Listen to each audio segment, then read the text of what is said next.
Kamal Haasan title role చేయగా Shankar direct చేసినటువంటి భారతీయుడు 2 సినిమా ఈరోజు మన ముందుకు వచ్చేసింది. అయితే ఈ సినిమా ఎంత హైప్తో అయితే రిలీజ్ అయిందో, కానీ సినిమా చూసిన తర్వాత అందరూ కూడా డిసప్పాయింట్మెంట్కి గురవుతున్నటువంటి పరిస్థితి. 28 సంవత్సరాల క్రితం 1996లో వచ్చినటువంటి భారతీయుడు సినిమా ఎంత పెద్ద సంచలన విజయాన్ని సాధించిందో చాలామందికి తెలుసు. ఇప్పుడు అదే దానికి మించినటువంటి సినిమాగా భారతీయుడు 2 నిలుస్తుందని చెప్పేసి ఆశించిన వాళ్ళని ఈ సినిమా బాగా నిరుత్సాహానికి గురిచేసింది చెప్పాలి. నిజానికి శంకర్ భారతీయుడు 2 తర్వాత భారతీయుడు 3ని కూడా ప్లాన్ చేస్తున్నారు. భారతీయుడు 2లో కాజల్ అగర్వాల్ నటిస్తుందని చెప్పేసి ఆ రోజుల్లో వార్తలు వచ్చాయి. కానీ ఇప్పుడు ఈ సినిమాలో కాజల్ అగర్వాల్ లేదు. కానీ భారతీయుడు 3లో ఆమె కనిపించబోతోందంటూ ఈ సినిమా చివరిలో యాడ్ చేసినటువంటి ఒక టీజర్, భారతీయుడు 3కి సంబంధించినటువంటి ఒక లీడ్ని ఆయన చూపించడం జరిగింది. ఒక టీజర్ లాగా అందులో కాజల్ అగర్వాల్ కనిపించడం మనం చూసాం. కానీ స్క్రీన్ ప్లే పరంగా చూసుకున్నా, క్యారెక్టరైజేషన్స్ పరంగా చూసుకున్నా, సన్నివేశాల పరంగా చూసుకున్నా, ఒరిజినల్ ఫిల్మ్ ఏదైతే ఉందో భారతీయుడు, దానికి ఏమాత్రం సరితూగలేదు భారతీయుడు 2 అనేది మొత్తం టాక్ అంతా కూడా సర్వత్రా వినిపిస్తూ ఉంది. ఏదేమైనా సరే తన ఫస్ట్ సినిమాతో చేసినటువంటి కమల్ హాసన్ గారితో ఫస్ట్ సినిమాతో తను చేసినటువంటి మ్యాజిక్ ఏదైతే ఉందో భారతీయుడితో, దాన్ని భారతీయుడు 2 తోటి రిపీట్ చేయలేకపోయాడు శంకర్ అని చెప్పేసి ఆ పేరైతే వచ్చింది. ఈ సినిమా చూసిన తర్వాత రేపు గేమ్ చేంజర్ అనే సినిమా ఎలా ఉండబోతోంది అంటూ ఇప్పుడే చర్చ మొదలైపోయింది. మనకు తెలుసు రామ్ చరణ్ హీరోగా ఈ గేమ్ చేంజర్ని శంకర్ రూపొందిస్తున్నాడని చెప్పి. యాక్చువల్గా ఎప్పుడో గేమ్ చేంజర్ అనే సినిమా ప్రేక్షకుల ముందు రావాల్సింది. కానీ మధ్యలో ఈ భారతీయుడు 2 అనే సినిమా తీయాల్సి రావటం వల్ల గేమ్ చేంజర్ని అప్పటికే ప్రారంభించినటువంటి గేమ్ చేంజర్ని పక్కన పెట్టి ఆయన శంకర్ భారతీయుడు 2 తోటి భారతీయుడు 2 అండ్ భారతీయుడు 3 ఈ 2 సినిమాలని తీయటం వల్ల గేమ్ చేంజర్ అనేది వెనకబడింది. యాక్చువల్గా అది నవంబర్ లేదా డిసెంబర్లో వస్తుందని చెప్పి ఇంతకుముందు టాక్ అయితే వినిపించింది. కానీ ఇప్పుడు గేమ్ చేంజర్ అభిమానులు, రామ్ చరణ్ అభిమానులు కాస్త సంశయంలో పడ్డారని చెప్పాలి. భారతీయుడు 2 సినిమా చూసిన తర్వాత ఆ సినిమా ఎలా రాబోతుంది, గేమ్ చేంజరు మనం అనుకున్న విధంగా వస్తుందా, రామ్ చరణ్కి అది ఘన విజయాన్ని అందిస్తుందా లేదా అని కొంత సంశయంలోకి పడ్డారు. ప్రస్తుతం మూడ్ ఎలా ఉందో ఒకసారి మనం స్క్రీన్ ద్వారా చూద్దాం. డేంజర్లో గేమ్ చేంజర్. ఎందుకు డేంజర్? RRR మూవీతో, రాజమౌళి డైరెక్ట్ చేసినటువంటి RRR మూవీతో రామ్ చరణ్కు గ్లోబల్ స్టార్ ఇమేజ్ వచ్చిన సంగతి మనందరికీ తెలుసు. ఆ RRR తర్వాత రామ్ చరణ్ ఆచార్య మూవీ చేశారు.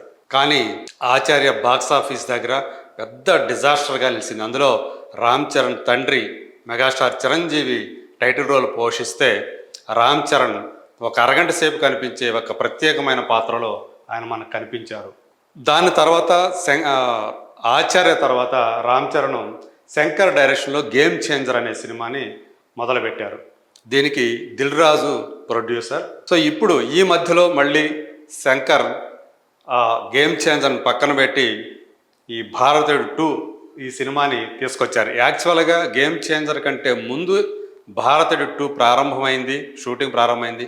కానీ అక్కడ షూటింగ్లో టెక్నీషియన్స్ పైనుంచి పడి చనిపోవటం వల్ల ఆ షూటింగ్ మొత్తానికే అంతరాయం అప్పుడు కలిగింది. ఆ తర్వాత ఆ బాధిత కుటుంబానికి ప్రొడ్యూసర్స్ నష్టపరిహారం కూడా చెల్లించారు. ఆ టైంలో అది పెద్ద వివాదానికి కూడా దారితీయడంతో ఆ భారతీయుడు 2ని ఆయన తాత్కాలికంగా పక్కన పెట్టి శంకర్ గేమ్ చేంజర్ని రామ్ చరణ్తో ప్రారంభించిన సంగతి మనలో చాలామందికి గుర్తుండే ఉంటుంది. ఇప్పుడు ఈరోజు భారతీయుడు 2 సినిమా వచ్చింది. ఫ్లాప్ టాక్, నిజంగా చెప్పాలంటే ఇది ఫ్లాప్ కంటే కూడా డిజాస్టర్ టాక్ అనే టాక్ వచ్చిందనే చెప్పాలి. మరి ఇప్పుడు భారతీయుడు 2 తర్వాత వస్తున్నటువంటి గేమ్ చేంజర్ అనేది శంకర్ ఫేట్ని మారుస్తుందా అనే సందేహాలు వ్యక్తమవుతున్నాయి. దీని మీద సోషల్ మీడియాలో విపరీతంగా ఆయన మీద ట్రోలింగ్ జరుగుతూ ఉంది. అలాగే గేమ్ చేంజర్ గురించినటువంటి చర్చ జరుగుతూ ఉంది. సో ఈ గేమ్ చేంజరు ఆచార్య ఫ్లాప్ తర్వాత వస్తున్నటువంటి సినిమా కాబట్టి రామ్ చరణ్కి కూడా ఒక కీలకమైనటువంటి ఒక పరీక్ష ఆ సినిమా అనేది. సో ఆయనకి ఆ సినిమా బ్లాక్ బస్టర్ని ఇస్తుందా లేదా అనే ప్రశ్న ఒకటి తలెత్తుతూ ఉంది. ఇక్కడ ఒక ఆసక్తికరమైన విషయం ఏంటంటే రాజమౌళి వరుస ఫ్లాప్లు ఎదురవుతూ వస్తుండడం మనం చూస్తున్నాం. ఫర్ ఎగ్జాంపుల్ జూనియర్ ఎన్టీఆర్కి సింహాద్రి అనే సినిమా చాలా పెద్ద ఘన విజయాన్ని చేకూర్చింది. అంతకుముందు రాజమౌళి తొలి సినిమా స్టూడెంట్ నెంబర్ 1లో కూడా జూనియర్ ఎన్టీఆర్ కథానాయకుడు. ఆ సినిమాతోనే అతను హిట్ ట్రాక్లో పడ్డాడు. సింహాద్రి సినిమా జూనియర్ ఎన్టీఆర్కి ఎనలేని క్రేజ్ని తీసుకొచ్చింది, విపరీతమైనటువంటి ఇమేజ్ని తీసుకొచ్చింది. ఒక మాస్ స్టార్గా చాలా ఆయనకు పాపులారిటీ ఆ సినిమాతో వచ్చింది. కానీ వయసుకు మించిన ఆయన వయసుకి కంటే కూడా ఆ సినిమా మరింత పెద్ద ఒక లార్జర్ దాన్ లైఫ్ సినిమాలాగా అది ఆయన అప్పటిదాకా తను చేసినటువంటి సినిమాలతో పోలిస్తే అది కనీసం 100 రెట్లు ఇమేజ్ని తీసుకొచ్చిందని చెప్పాలి. సో అలాంటి సినిమా తర్వాత జూనియర్ ఎన్టీఆర్ కెరీర్ ఒక రకంగా ప్రమాదంలో పడిందని చెప్పాలి. ఆయన వరుసగా సినిమాలు ఫ్లాప్ అవుతూ వచ్చాయి. రాజమౌళి తీసినటువంటి యమదొంగ అనే సినిమా ఒక హిట్ టాక్ తెచ్చుకొని కొంతమేర మళ్ళీ ఆయనకి సాటిస్ఫాక్షన్ కలిగించింది. బట్ మళ్ళీ ఏదేమైనా ఒక బ్లాక్ బస్టర్ చూడటానికి ఆయన చాలా సంవత్సరాలు వెయిట్ చేయాల్సి వచ్చింది. జనతా గ్యారేజ్తో మళ్ళీ నాకు ఆ బ్లాక్ బస్టర్ వచ్చిందని చెప్పి జూనియర్ ఎన్టీఆర్ స్వయంగా చెప్పుకున్నారు. సింహాద్రి తర్వాత కమర్షియల్గా నాకు సాటిస్ఫాక్షన్ ఇచ్చిన సినిమా జనతా గ్యారేజ్ అని ఆయనే స్వయంగా చెప్పుకున్నారు. ఆ తర్వాత చూస్తే ప్రభాస్ కెరీర్ కూడా బాహుబలి ఫ్రాంచైజ్ తర్వాత బాహుబలి 1, 2 తర్వాత ప్రభాస్ సైతం వరుస ఫ్లాప్లు ఎదుర్కోవడం మనం చూసాం. ఒక సాహో, ఒక రాధేశ్యామ్, ఒక ఆదిపురుష్, మళ్ళీ అంటే వరుసగా 3 డిజాస్టర్స్ తర్వాత ఆయనకి మళ్ళీ సలార్ తోటి కొంత ఊరట లభించింది. ఇప్పుడు కల్కి సినిమాతోటి మళ్ళీ ఆయన ఒక బ్లాక్ బస్టర్ని చూశాడు.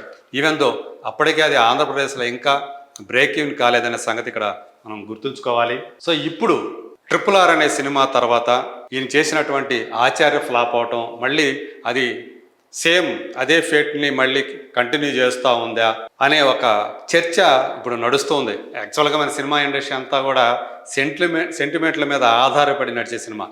దానికి దీనికి ఏం సంబంధం ఉండకపోయినా బట్ లింక్ చేసి మాట్లాడటంలో మన సినిమా వాళ్ళ తర్వాత ఎవరైనా ఇప్పుడు కూడా అదే విధంగా ఈయన రామ్ చరణ్ వరుస ఫ్లాపులు ఏమైనా ఎదురవుతాయా అనే భయం ఆయన అభిమానుల్ని వెంటాడుతూ ఉంది. బట్ ఏదైతే ఆ గేమ్ చేంజర్ అనే టైటిల్ తోటి సినిమా తీస్తున్నారో అది ఖచ్చితంగా ఆయన ఫేట్ని చేంజ్ చేస్తుంది. అలాగే రాజమౌళికి హీరోలతో ఉన్నటువంటి ట్రాక్ రికార్డ్ ఏదైతే ఉందో, తను సినిమా చేస్తే మళ్ళీ ఆ తర్వాత ఆ హీరోలకి వరుస ఫ్లాపులతో ఇబ్బంది పడతారనే ఒక ఏదైతే ఆయన మీద ముద్ర ఉందో, గేమ్ చేంజర్ తోటి ఆ ముద్ర కూడా చెరిగిపోతుందని చెప్పేసి ఆయన అభిమానులు కూడా ఆశిస్తూ ఉన్నారు. సో ఏదేమైనా సరే, సో మొత్తానికి గేమ్ చేంజర్ అనేది ఒక డేంజర్ జోన్లో ఉన్నట్టుగానే మనం ఈరోజు చెప్పుకోవాలి. ఎందుకంటే ఇప్పుడు భారతీయుడు స్క్రీన్ ప్లే పరంగా చూసుకుంటే చాలా వీక్గా ఉంది. అందుకని సినిమా చూస్తున్నంతసేపు మనకి బోర్ కొట్టిందనే ఆ టాక్ ఏదైతే ఉందో అది గేమ్ చేంజర్ మీద కూడా ప్రసరిస్తూ ఉంది. సో దాని స్క్రీన్ ప్లే ఎట్లా వచ్చింది, బాగా వచ్చిందా, గ్రిప్పింగ్గా వచ్చిందా, సినిమా అంత ఇంట్రెస్టింగ్గా ఉంటుందా లేదా, భారతీయుడు 2 తరహాలోనే ఆ సినిమా కూడా ఉంటే పరిస్థితి ఏంటి అనేటువంటి ఒక ఆందోళన రామ్ చరణ్ అభిమానుల్లో కలుగుతుంది. బట్ ఏదేమైనా సరే, ఎందుకంటే దిల్ రాజు తన సినిమా సంబంధించినటువంటి అన్ని అంశాల్లో ఆయన పార్టిసిపేట్ చేస్తారు కాబట్టి ఆయన చాలా కాన్ఫిడెంట్గా ఉన్నారు. ఖచ్చితంగా గేమ్ చేంజర్ అనేది నిజంగానే ఒక గేమ్ చేంజర్ లాగా అవుతుంది, తెలుగు సినిమా మార్కెట్ని మార్చే ఒక చేంజర్ అవుతుందని చెప్పేసి ఆయన చాలా కాన్ఫిడెంట్గా ఉన్నారు. ఆ సినిమాకి పనిచేస్తున్న టెక్నీషియన్స్ కానీ యాక్టర్స్ కానీ చాలా గట్టి నమ్మకంతో ఉన్నారు. మనకు తెలుసు బుర్రా సాయి మాధవ్ ఆ సినిమాకి సంభాషణ రాస్తున్నారు. ఆయన కూడా చాలా కాన్ఫిడెంట్గా గేమ్ చేంజర్ అనేది ఖచ్చితంగా ఒక బ్లాక్ బస్టర్ హిట్ అవుతుందని చెప్పేసి ఆయన మన ఇంటర్వ్యూలో చాలా గట్టి నమ్మకంతో చెప్పారు. సో చూద్దాం. సో ఈ సినిమా వాళ్ళ సెంటిమెంటు నిజమవుతుందా, లేకపోతే ఆ సెంటిమెంట్ని Shankar and Ram Charan combination break చేస్తుందా, అలాగే రాజమౌళికి ఇప్పుడు దాకా ఉన్నటువంటి ఆ రికార్డ్ ఏదైతే ఉందో, సో తన సినిమాలతో చేసిన